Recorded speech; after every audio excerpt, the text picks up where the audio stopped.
tudod, hogy itt valaki vár. Figyeli az utakat, gyere már! Kösz, hogy jössz és mindenet kiteszed. Ledobom a gátlásaimat és kimegyek Az erkére magamat kizárom, szívemet kitárom, és ma is oda kiáltom, hogy nincs a helyzetemben semmi, amit ne lehetne kissé jobbá tenni. I love you.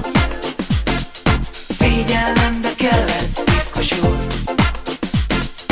I love you. Ne hagyj engem így ártatlanul.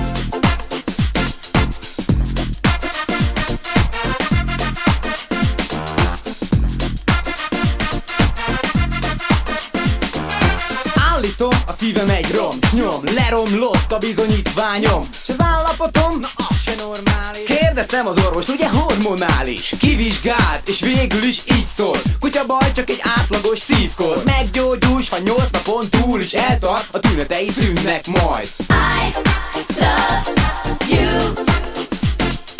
Szégyellem, de kell ez, piszkos úr. I love you. Ne hagyj engem így ártatlanul.